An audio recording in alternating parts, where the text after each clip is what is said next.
Welcome to the channel. This is an update on Hedgewig. We have tried hibernation and we have also begun to move her outside to get her used to the outside prior to release. Where we've caught up, we have maintained the routine that we had outlined, but unfortunately we hit a little bit of a snag, and that snag is that? Oh, she got very fat. Fat. Big girl. I mean, the line that we drew, we put it on a graph, and the line literally went straight up. It wasn't slowing down, it wasn't speeding up. But if she kept this up, she was probably going to weigh 1.2 kilos by the time she was done. Yeah, hours. The issue we were having is that the sanctuary would not let us ration the food she was having. They insisted that she would have food all the time, and so the only real possibility we had of reducing her intake was to try and put her into hibernation somehow. Now, there are three factors that control hibernation. So it's got to be cooler. That's, I think, the main one. There's got to be less food. That goes with the cooler weather in winter, and less light, I think, generally speaking. Yeah, and we found all three in our shed over there, and so we put her in there, but it wasn't really all that successful. I mean, when the temperature dropped very low to the minus numbers, and over more than a couple of days or so, she would hibernate, but she would come quite quickly out of it again. Yeah, I mean, the thing is, the shed is sheltered, and it never really quite dropped as much as it would have done outside, and that was the whole point. Yeah, and you did get the feeling she was incredibly bored in there. I mean, Hedgewig was so desperate to try and find a way out of the cage that she actually tried climbing the box. Yeah. Yes. We have quite a few minutes of this, and she tried and tried and tried, but in the end, she just about managed to get on top and still didn't find a way out of the cage. Wonderfully acrobatic, though. Yeah, quite impressive. We did try and bring some sort of interest to her, but I mean, what can you do to entertain a hedgehog? We tried balls, and we tried little bits of logs and sticks, we put hay in and all sorts of stuff. But she was really uninterested. Yeah. So that wasn't a great success. On the positive side, though, she has held her weight after that. Yes. And we have now stretched it out until April, and hopefully the last of the frosts are behind us, and so we are nearing the release date.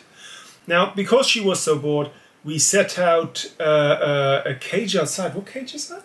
Oh, it's a guinea pig enclosure. I think it's about 1.5 meters square, and you say about 60 centimeters tall, something like that. Yeah, with a little roof on top. So that we've anchored it securely down, and we put some weights on top as well, just to keep it out. I've also built a hog house, which has a sort of 180-degree turn in it, so that theoretically only hedgehogs can get in and not foxes and cats and stuff. Oh yeah, that's important though, because otherwise I think the hedgehogs probably wouldn't feel too comfortable. They'd probably feel it's too open. Yeah, and she has regularly built a nest in there. And our hope is also that when we remove the outside cage and she is effectively free to roam, that she will come back to the hog house, at least initially, so she has a roof over her head, and so that we can keep a little bit of an eye on her from a distance, and most importantly, keep kind of like feeding her. That's the one. That's the main one, I think. Yeah, slowly reducing the amount of feed we put out, because supposedly they crash when they leave. And our hog is very picky. Yes, yeah, so I'm not sure what she's going to think of insects initially. I'd love to watch her eat her first slug. That's not going to go down well. No. Do you remember when you did the wet cat food with, what was it? Weetabix and crushed on top, and a little bit of grated carrot, fresh carrot. It was wonderful. She wouldn't touch it. She didn't go anywhere near it. In fact, it was so bad. I put the wet food on top of the kibble, the dry stuff, and so she would actually dig her way through the wet food, not really eat it, to find the kibble. It was hilarious, actually. Yeah. So she's now been inside her hog house for how long? A couple of 3-4 weeks. Yeah, a few weeks. We've kept when the temperature dropped below 0, we always put her back in the shed. She's actually really impressive on her hind legs. I mean, I've not ever seen a hedgehog practically walk around. Yeah, and we're lucky in this because most nights she'd kick over the water tub as well. Yeah. And this one, and at least, the camera. that's right. Yeah, she was quite. Quite brutal. She was. I mean, she's still pacing around and around and around, and now I've built a little feeding station for the wild hedgehogs, and we've now had wild hedgehogs in the garden. And so we're coming close to the time where we're going to let her free. We've discussed it with the sanctuary, and they're happy for us to let her go in the next week or so. Yep. So what we'll do, we'll now try and estrange her from us, so that we'll... well, we're not handling her we're not much anymore. Yeah, today was the last time. I'm being rude here, I'm disrupting her. This was her last weighing, and the kids wanted to say goodbye. And...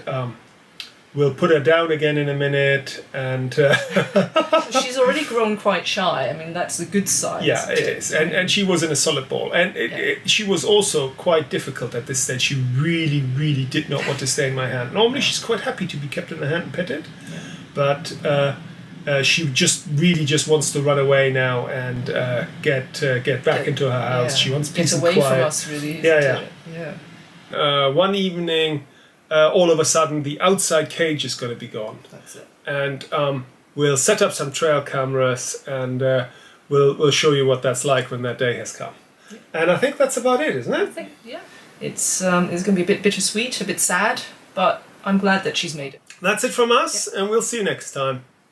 Bye-bye. Bye.